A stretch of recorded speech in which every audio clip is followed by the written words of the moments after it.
At around 5:30 p.m. on a Sunday evening, Melissa walked through the front door, casually tossing her bag and keys onto the small table by the entrance. She made her way down the hall to the master bedroom, her footsteps light, and it wasn't clear whether she noticed me sitting quietly in the den. It didn't really matter, though. Over the past few years, I had practically faded into the background.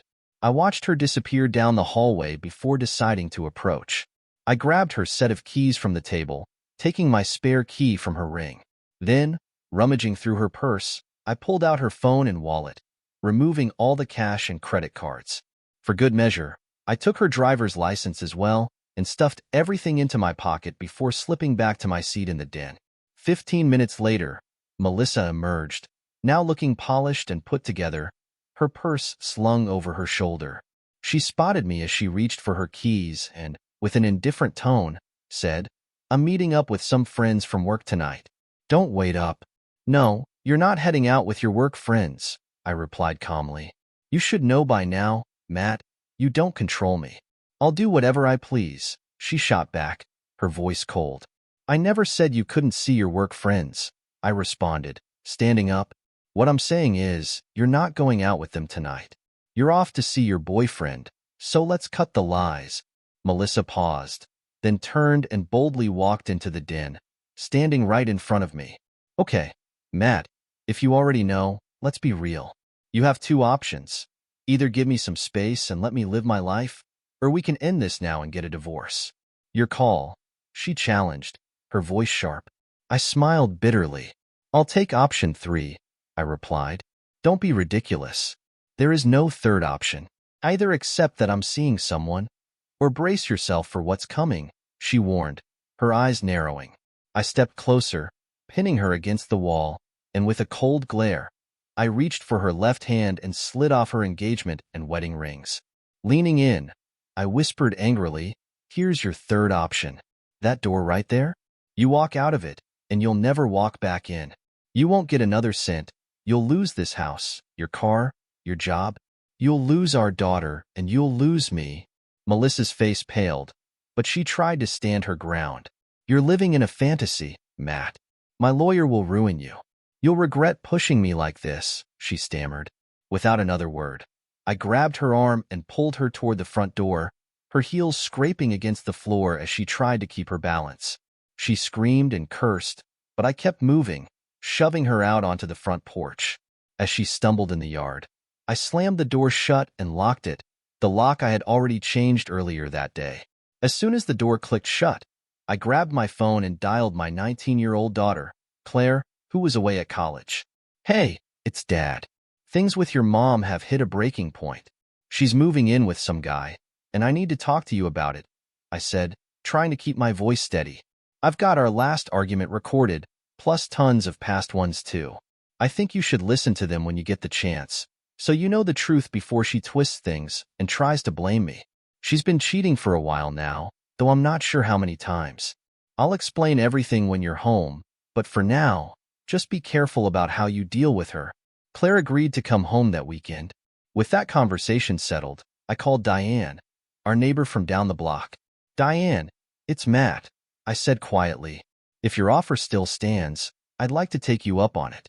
Could you come over in about an hour?" Melissa and I had married young, and Claire had come along soon after. At first, things seemed perfect, but Melissa's personality changed over the years. She became controlling, bitter, and impossible to please.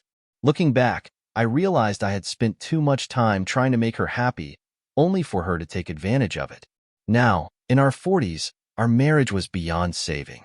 It wasn't long before I found out about her affair with some lowlife named Travis, a guy with a sketchy past. The moment I realized our marriage was truly over, I felt an unexpected sense of relief, and that's when I began planning my exit. I knew men who would have tried to take half the money in a divorce, but not me. I wanted everything. I cleared out the accounts, took all the cash in the house, and changed the locks. I knew how to push Melissa's buttons, and I intended to do just that. Over the years, I'd been secretly recording our arguments. She thought I was just carrying around a regular MP3 player, but I was actually documenting every insult and outburst. I knew no one would believe me otherwise, since she only ever showed her true colors behind closed doors. The next Monday, I threw a small party in the break room at work.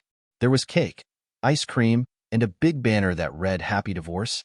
When the process server arrived, a short, cheerful woman with a grin, I posed for photos with her while accepting the papers. The best shot was of me planting a kiss on her cheek, both of us grinning like it was the happiest day of my life. I playfully fed her some cake, both of us laughing after the party.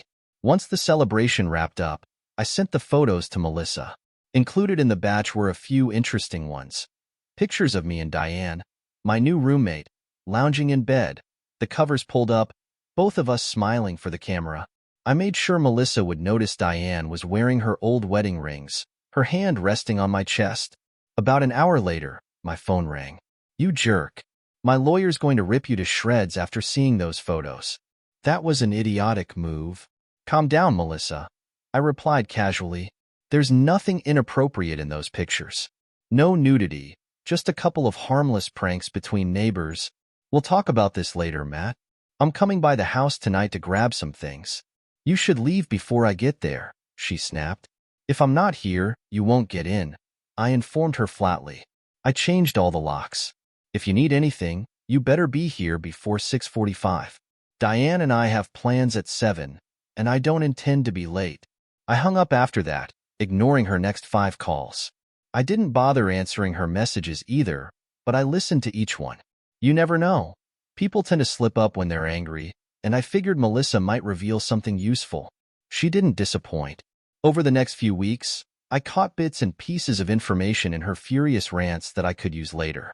That same day, around 4:30 p.m., I drove over to Melissa's workplace parking lot. I wanted to get there before the evening rush and made sure to park somewhere out of sight. I checked the area for security cameras. There weren't any around. It needed to be quick. I walked up to her car, pulled out a pair of wire cutters, and snipped the valve stems on all her tires. I knew it would take her hours to deal with, and she wouldn't be making it back home by 6:45, that's for sure. But at 6:35, she still showed up. From the looks of it, she had been with someone. She must have had clothes stashed at her boyfriend's place because I'd seen receipts for things she hadn't brought home. Maybe she was after something else. I slipped out the back and headed to Diane's house, leaving Melissa banging on the front door, shouting like a lunatic. When I came back that night, I found one of the front windows shattered and blood splattered around the frame. Checking the footage from the porch camera, I saw Melissa smashing the window with a tire iron. She was screaming threats, and in her rage, she sliced her forearm open on the broken glass. She staggered back, yelling, but she wasn't getting inside. The new locks required a key on both sides. I called the police right away. They came over, and after reviewing the footage, an officer helped me file a restraining order. By the next morning, Melissa was officially served. The papers prohibited her from coming within 500 feet of me or the house. When she called later, she was livid, her voice shrill with anger. "You idiot! What are you doing?" she screamed. I recorded the whole conversation. She rambled on about how unfair it was, her voice full of threats, but I let her vent. A few hours later, she called again, much calmer this time. She mentioned that she would be sending her friend Allison to pick up some of her belongings. It struck me as strange. What was so important that she'd send someone else to fetch it? Curiosity piqued. I agreed to meet Allison at 5:30 p.m. the following Tuesday. I left work early to prepare. I set up a camera in the bedroom, feeding the live video to a monitor I discreetly hid in my office. When Allison arrived, I greeted her warmly and watched as she began packing up clothes into 2 large black trash bags. She seemed a bit on edge, and after a few minutes, she asked if I could get her a glass of water.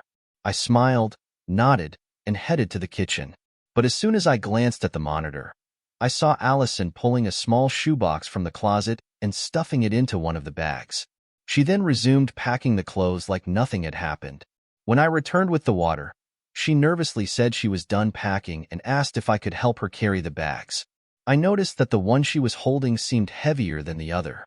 Offering to assist, I reached for it, but she quickly declined, insisting she was fine. She grabbed it tightly and moved toward the door. "Hold on," I said, stepping in front of her.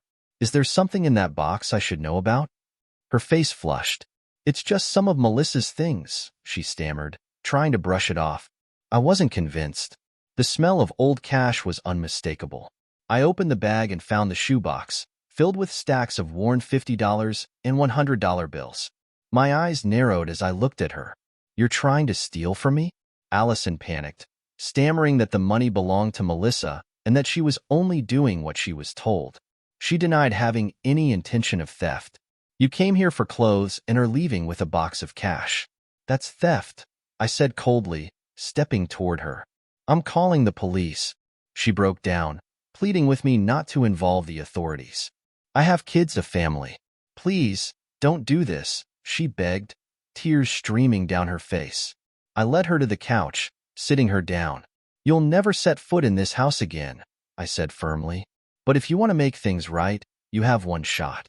Leave now, and tell Melissa exactly what happened. I caught you red-handed trying to steal, I said sternly.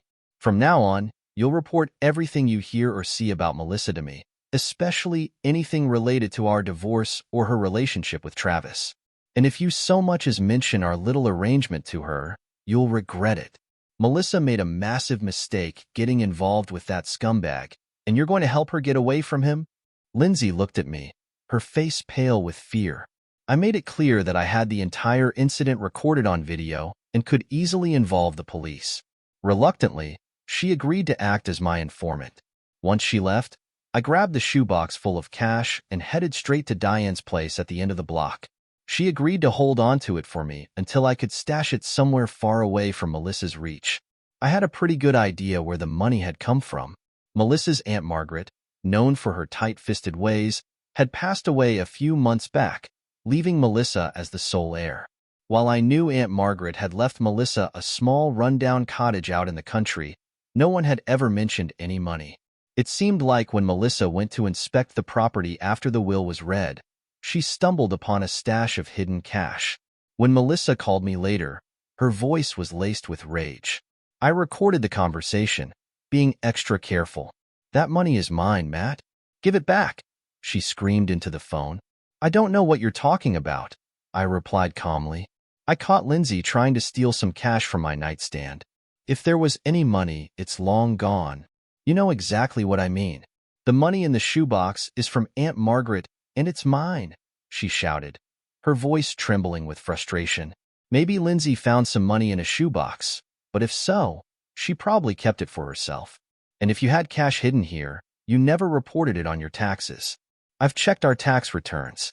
So, by all means, feel free to call the police, and we'll let the IRS handle your little secret, I countered, smirking as I heard her seething on the other end. She snapped something unintelligible before hanging up, but I knew I had struck a nerve. The tension was rising, and Melissa wasn't the type to just let things go. I'd pushed her too far for her to disappear quietly. Knowing her, I figured she might come after me next, especially after what I'd done to her car. To prepare for whatever retaliation she had in mind, I took precautions. I had a dashboard camera installed in my car, but I didn't trust it to be enough. If she came after my vehicle, I wanted it all on tape. So, when I parked in front of the garage on Wednesday morning, I set up an exterior camera, discreetly positioned, streaming live video directly to my desk at work. An hour before lunch, I checked the footage on my laptop. Sure enough, there she was. Melissa pulled up behind my car, jumped out, and started swinging a hammer, smashing windows and denting the panels.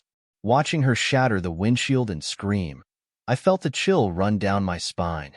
I immediately dialed 911, and a police cruiser was waiting for her as she pulled out of the driveway. With the video evidence of her attack on my car, the officers had no choice but to arrest her. The cherry on top was when she resisted arrest, adding another charge to her growing list. As they led her away in cuffs, she looked back at me, her eyes pleading. I stood there, staring silently, unmoved by her desperation. Later that day, I got a call from Melissa's divorce lawyer. He informed me there was a court hearing scheduled for Thursday morning at 10 a.m., addressing the funds I had withdrawn from our joint accounts. I arrived early, at 9:50, wondering if Melissa had managed to post bail. Sure enough, she walked in with her lawyer, wearing a smug grin. Her lawyer stood before the judge, all business. Your Honor, My client has been denied access to the joint bank accounts after she filed for divorce. Her husband illicitly drained the accounts, leaving her with nothing. We're requesting a 50-50 split of the remaining funds. The judge turned to me. Mr. Daniels, do you have a response? Yes, Your Honor, I said, stepping forward. My wife, who has been unfaithful, has been withdrawing her share of the money for months. The funds I took were compensation for the rent, bills, and other expenses I've been covering while she abandoned our marriage to be with her lover. Melissa jumped up. That's not true. He took everything and left me with nothing, she yelled. But her lawyer quickly pulled her aside, whispering furiously as she sat back down. I presented a stack of documents to the judge. Your Honor, these are bank statements from the past year. You'll notice the highlighted amounts reflect Melissa's salary and bonuses, which were deposited into our joint account until about 6 months ago. That's when her deposits stopped. I've also recorded a conversation with her HR department, confirming that she switched her direct deposit to a personal account. The judge carefully examined the statements, then looked at Melissa. Ms. Daniels, do you have any response to this? He asked. Her lawyer rose cautiously. Your Honor, even if my client has personal funds, Mr. Daniels is still obligated to provide her with her share of the marital assets. The judge shook his head. Counselor, I don't appreciate dishonesty. Your client claimed she was destitute, yet the evidence shows she has been financially supporting herself using marital funds while deceiving her husband and the court. Since Mr. Daniels has been covering the household expenses, there's no reason to change the current financial arrangement. Property division will be settled in the final divorce decree. Case dismissed. As I walked out of the courtroom, Melissa stormed after me, her face twisted with rage. As soon as Melissa started throwing threats at me in the courthouse hallway, I calmly began to note her words. Melissa, you're violating the restraining order. I'll be calling the police if you don't leave. How was jail, by the way? Ready to spend more time there? You've got some serious charges coming your way. She stood there, fists clenched, her face flushed red with anger, but I didn't wait around for more. I turned and headed toward the exit, ignoring whatever tirade she was gearing up for. Later that evening, I decided to stop by a different bar from my usual spot, hoping to avoid any familiar faces. It was there that I ran into Zeke, a guy I'd met once before, someone who had caught my interest. Fortunately, he was there again, nursing a drink at the end of the bar. I approached and asked if he remembered me. He shrugged and replied, "Names aren't important." As we talked, Zeke mentioned that he still had his beat-up old car, grumbling about it. The wife took the good car when she left me for some other guy, he said bitterly. This one's a wreck. No AC, and I can't afford to fix it. Got insurance on it? I asked, curious. Yeah, but it's not enough to replace it. I leaned in slightly and said, well, what if I told you there's a way to get something better? But you'd have to follow my advice to the letter. Zeke perked up, intrigued. I'm listening. Let's say you're driving down Fifth Avenue, and all of a sudden, a gray cat darts out in front of you. Naturally, you slam on the brakes, right? There's a chance the car behind you won't stop in time and rear-ends that hunk of junk you're driving. If it's going fast enough, your car could end up totaled.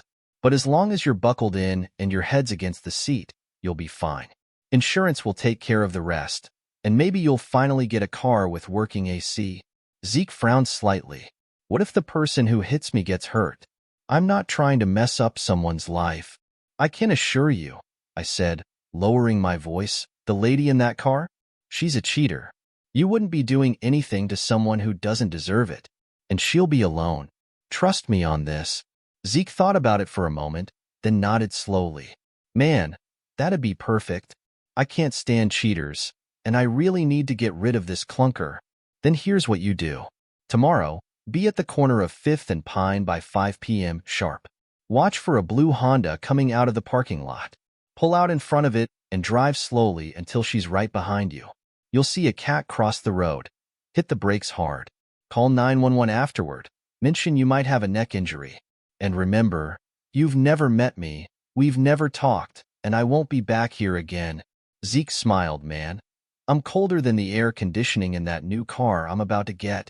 Friday rolled around, and I left work early to meet my daughter, Claire, at home. She had just finished her classes and returned that Sunday night. We sat down together, and I explained the situation with the divorce. Then I played her a recording of the conversation I had with her mother about door number 3. Claire's eyes widened as she listened to the cold, ruthless tone of her mom's demands. Then, I shared more recordings, 2 years' worth of arguments that revealed a side of Melissa that Claire had never seen. "Dad," Claire asked, her voice soft, "what do you know about this guy Mom's with?" "Travis? He seems like trouble." "I know he's bad news," I said, "and I want you to stay far away from him. If you have to see your mom, make sure it's somewhere public. I don't know what he might do to get to me, but you should always be ready to protect yourself if he's around." Claire looked down, shaking her head. "I knew you and Mom had problems, but I had no idea it was this bad. What went wrong between you two?" It was a question I had anticipated, so I took a deep breath and began to explain. "Your mom and I had completely different ideas about what a marriage should be," I said, trying to simplify a complicated situation. "After thinking it over, I realized there are 4 ways power can be divided in a relationship. First, sometimes neither person takes charge, and things just drift. That's like a ship without a captain, and it goes nowhere."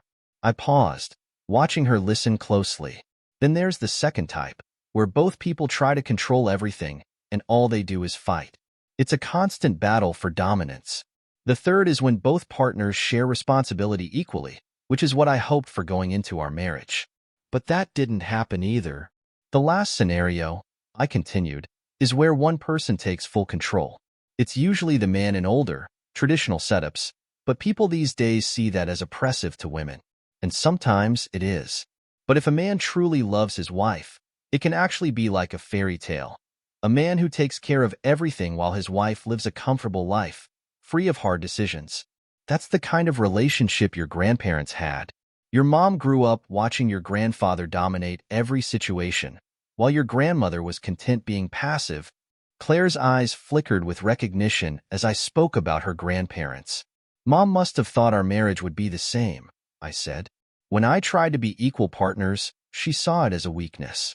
She started disrespecting me more and more, no matter how hard I tried to make her happy." I sighed, feeling the weight of the years in that moment. In the end, she chose to take over completely. She made all the decisions, micromanaged everything, and when I didn't meet her standards, she turned cold and cruel. She dictated what needed to be done, how it should be done, and left me feeling less than a man in my own home. I leaned forward, looking Claire in the eyes. "That's where we ended up. A marriage where your mom ran everything, and I couldn't take it anymore." Claire nodded slowly, processing everything. "I see it now," she whispered. "I never realized how much was happening behind closed doors. I just don't see how that kind of dynamic can work," I said, continuing my explanation to Claire. "Sure, a husband might remain loving and affectionate, but if the wife is the one controlling everything, she eventually loses respect for him. That's what happened in my marriage with your mother. The more I tried to stand up for myself, the more she saw me as irresponsible and weak. When I refused to be pushed around anymore, she treated me like a rebellious child. I doubt I'll ever regain her respect, but maybe this divorce is my last chance to reclaim some of it." I could see Claire was taking it all in, so I went on. "I want you to understand something important. When it comes to your future relationships, whether it's about starting a family, choosing a career, or deciding where to live, it's crucial that both you and your partner respect each other. If you don't set those expectations from the start, you could end up in a situation like the one your mom and I are in." Claire nodded, her expression serious. "I get it, Dad. I'll think about what you said." Just as we finished talking, the phone rang. "Mr. Daniels, this is Memorial Hospital. Your wife's been in a car accident. She's stable, not too badly hurt, but she'll be here overnight." Without another word, Claire and I drove straight to the hospital. When we arrived, I let Claire go into the room first. She didn't stay long, and when she came back out, I could tell from her face that the conversation with Melissa had been anything but pleasant. I walked in alone and took one look at Melissa. "God, you look awful, Melissa," I said with a smirk. "What a week, huh? First, you lose your marriage, your husband, your home. Then you get slapped with a restraining order and arrested for a felony. Next, you're out some of the money you were expecting, and now you've totaled your car. And here you are in the hospital with a broken wrist and a bruised face. Looks like this divorce is going way better for me than for you. Go to hell, she spat, glaring at me. Oh, Melissa, where's that sharp tongue of yours? Has Travis come to visit you yet? I teased. I wouldn't worry if I were you. He's probably busy with one of his other girlfriends. You didn't know about the others, did you? Well, now you do. Her face went pale, and I knew I'd hit the mark. I wonder how long it'll be before he asks you to play second fiddle to one of them. Never pegged you as the type to be a people pleaser, but that might be a good skill to develop, especially when you're in prison. I'm not going to jail, she said defiantly. My lawyer's going to get these bogus charges dropped. Really? You wrecked my car and threatened my life, and you think you'll get off easy? I've spoken to the district attorney. He's not too keen on letting you slide, especially with an election coming up. He's looking to crack down on crime, and you're the perfect candidate. I'd expect him to push for the maximum sentence. Melissa just sat there, staring at me, her defiance fading. Oh, and speaking of your car, I added casually, have you figured out which insurance company you're calling yet? She looked confused. Car insurance? What are you talking about? We're still on the same. Wait, you didn't bother getting your own insurance when you filed for divorce? I interrupted, shaking my head. Melissa, I removed your Miata from my insurance on Monday. You insisted on having the car in your name, remember? If you didn't get coverage, you're in a lot of trouble. You'll be facing fines, towing fees, and 3 years of payments for a car that's likely heading to the junkyard. And without a job after your felony conviction, I doubt you'll even need another car. Melissa's face darkened as she realized the implications. Plus, I continued, you'll be on the hook for medical bills from the accident. The guy you hit? His insurance company will be coming after you for damages. And since you're off my health insurance now, I hope you've got something else lined up. You took me off your health insurance, she stammered. Yep, on Monday. Didn't you take care of that too? Oh, wait, you didn't, did you? The ambulance ride, the ER visit, x-rays, the cast for your wrist, the hospital stay. It's all going to cost you thousands. And without insurance, that's coming right out of your pocket. I smiled as she sat there, speechless. Hey, remember a couple of years ago when you got sick? I took a whole week off work to take care of you. I held your head when you were throwing up, cleaned up the mess when you couldn't make it to the bathroom, called the doctor, and went to the pharmacy to get your medicine. And then, as soon as you were better, you went right back to yelling at me, calling me every name in the book. I leaned in slightly. Wonder how well Travis will take care of you when you're sick? Melissa's eyes welled up with tears, but I didn't feel a thing. Well, it's time for me to give Travis a call. Maybe he's done with his other girlfriend by now. Have a nice life. I left her sitting there, crying, but I didn't care anymore. Everything moved on as usual after that. I kept in touch with Lindsay occasionally, and she started getting nervous about the kind of influence Travis was having over Melissa. Eventually, Lindsay distanced herself from her, but I had other things to worry about. One evening, as I got home and was about to head inside, I was blindsided by an attack on my front lawn. I had been cautious, knowing Melissa might try something, but I didn't see this coming. A man in a ski mask knocked the wind out of me, twisted my arm behind my back, and growled in my ear, demanding, I'll give him the money, and you'll tell the DA to drop the charges, he growled, twisting my arm behind my back. I felt helpless, but my hand still clutched the remote for my car. I hit the panic button, setting off the alarm. Travis got furious, struck me again, and then bolted as porch lights flicked on and neighbors started peeking outside. I shouted for someone to call 911, and within minutes, a police officer arrived. I wasn't hurt enough to need an ambulance, and by then, Travis had disappeared. None of the neighbors could identify him, so he escaped any consequences for the attack. The bigger shock came the next day when I told Claire about the incident.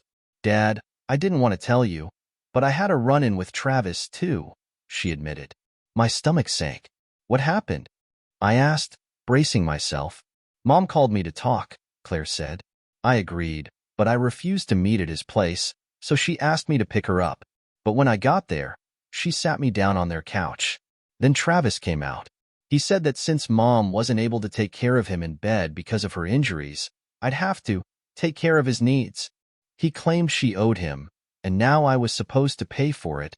I stared at Claire in disbelief, rage boiling up inside me. I looked at Mom, hoping she'd stop him, but she just stared at the floor. Then she actually pleaded with me, saying, "Please, baby, stay with him. It won't be that bad. I really need you to do this for me."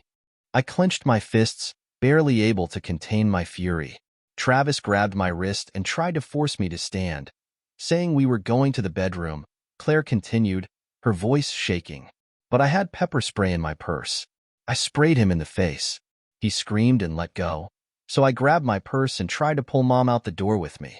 But she resisted. She went to help him in the bathroom instead of leaving with me. Claire's eyes filled with tears. I yelled at her to come, but she chose him. I don't know if I'll ever be able to forgive her for this. Hearing this nearly pushed me over the edge. Like any father in that situation, I considered grabbing my Beretta from the bedroom. For a long moment, I stared at it, my hands trembling. But Claire reassured me, saying she wasn't hurt and reminding me to think about the future. I made her promise never to walk alone until after the trial, always to carry protection, and only to date people she knew well and trusted. She agreed, and eventually, I managed to calm down. Travis didn't expect what came next. I had a little conversation with the DA, but it didn't go the way he thought it would. I presented the recording of Claire's account of the encounter and reminded the DA about Travis's attack on me. The district attorney asked if I'd consider going easy on Melissa or dropping the charges. "Absolutely not," I said firmly. "I want the maximum penalty. Melissa is under Travis's control, and the only way to help her is to separate them. Jail time might be the only thing that straightens her out." The DA agreed, and the case moved forward. Though I felt confident at work and home, I couldn't shake the unease. I was especially cautious entering and leaving the garage. Our house sits about 10 miles down a rural road, with only one turnoff in the next 15 miles.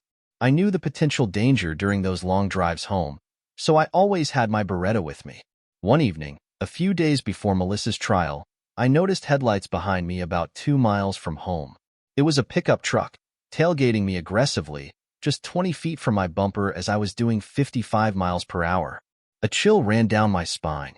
I dialed 911 on my phone and activated the voice recorder, accelerating to 70 miles per hour.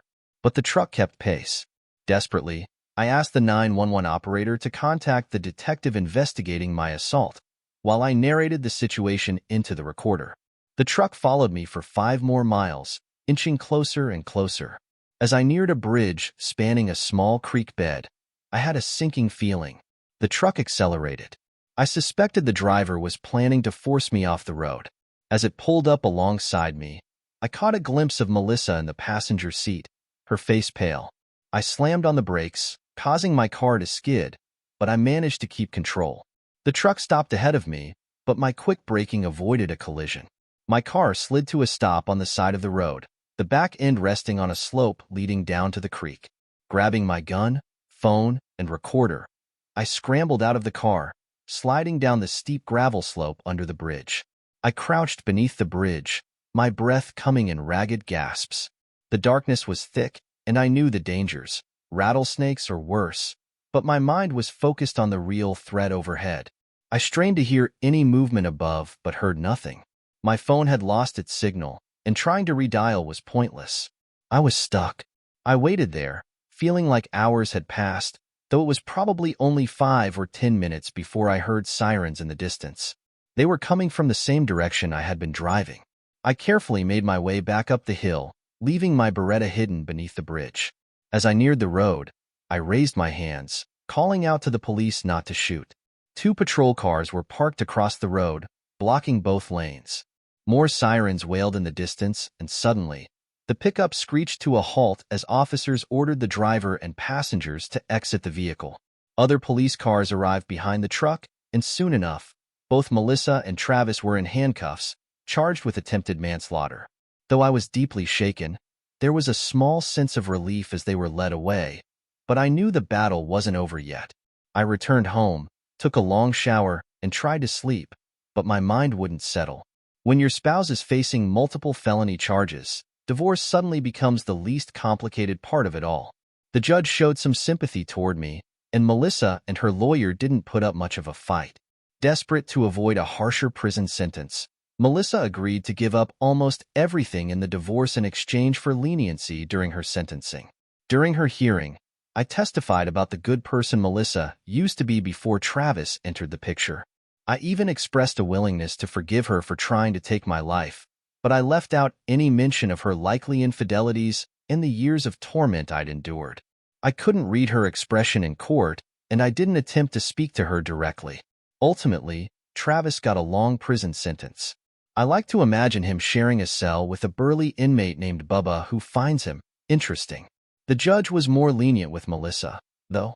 She wouldn't be eligible for parole for at least 3 years. It's been about 4 years now since Melissa went to prison. A year ago, I was informed by the DA's office that she had been granted parole. I had been expecting to hear from her, but she hadn't reached out. She wasn't in contact with Claire either. Revenge had once seemed sweet, but it didn't live up to my expectations. I couldn't stop thinking about how everything in my life had unraveled so quickly. That's when I decided to make the first move. I reached out to her. "Melissa, this is Matt," I said when she answered the phone. "I've got something of yours, and I think it's time I returned it." There was a pause on the other end. "Melissa, it's a shoebox. You remember, don't you? Can we meet so I can give it back?" For a moment, I thought she was going to hang up, but after a long silence, she finally spoke. "Where and when?" "We agreed to meet at a neutral location, a restaurant, or she could come to my house. I suggested Sunday at 2 p.m. After another pause, she said, "I'll be there." The phone clicked off, and I sat there for a long time, wondering how you prepare to face your ex-wife, the mother of your child, the woman who tried to kill you, and a convicted felon. When Sunday arrived, I made lemonade and baked cookies. When Melissa showed up, neither of us moved to shake hands or hug. We exchanged brief greetings, and I motioned for her to follow me into the office. She looked different. Her hair was cut short, and her eyes had a hard edge to them. She wasn't wearing any makeup, and though she was only 50, she looked much older, closer to 65. We sat down, the shoebox resting on the coffee table between us. I offered her a drink and cookies, but she refused. I wondered if she thought I might try to poison her. "Well," I said with a shrug, "if you don't want lemonade or cookies, I guess all you really want is the shoebox, and maybe whatever else we need to say to each other." Her eyes narrowed. "What's the catch, Matt? What do you want from me now?" "There's no catch, Melissa," I replied. "Everything's in the box except for a few $1,000s that I gave to Claire as a down payment on her house when she got married. If you want, she can start paying you back at your convenience." I gave her my share.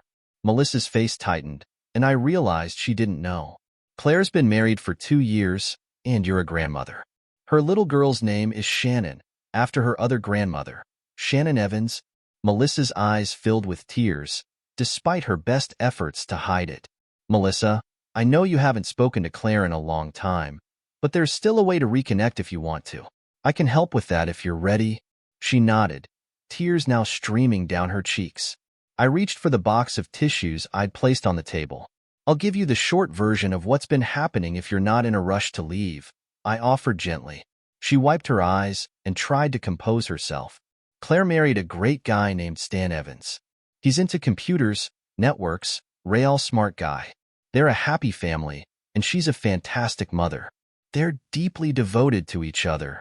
I hesitated, then added, "Martha and I didn't last long. She was too young for me, and she needed someone to help her get back on her feet. She found someone else and moved on. I date occasionally, but nothing serious. I've realized I'm better off on my own." Melissa remained silent, listening, though her expression was hard to read. "I'm going to share some thoughts," I said, more for myself than her, mainly because I need to say them out loud. "I couldn't wait to see you locked up. I hated you, and I wished you dead more times than I care to admit. But once you were in prison, something changed. I realized I couldn't enjoy that victory anymore. The hate didn't feel good, so I let it go." I paused, watching her closely. "Even though you never asked for it, I forgave you. Because I finally understood that you weren't entirely to blame. We stopped communicating long before things went too far. We were just stuck in this endless cycle of bitterness. Melissa didn't say a word. She looked at me, lost, like she wasn't sure what to feel. That's the truth, plain and simple, I finished. If you have nothing more to say and you're not hungry, I won't keep you any longer. You probably have things you need to get back to. She stood up, taking the shoebox with her. As she headed toward the door, I called out, Melissa. She stopped, her hand resting on the doorknob, but didn't turn around. It doesn't matter now, and you don't have to answer this if you don't want to. But I'm curious. During all those years, especially on that last day here, it was clear you thought I was weak. Do you still think I'm a pushover? She paused, then glanced back at me, her voice bitter. I hated you. I thought you were cruel. You ruined my life. She hesitated, her eyes softening slightly. But no, Matt, I don't think you're a pushover. With that, she opened the door and walked out of my life for good.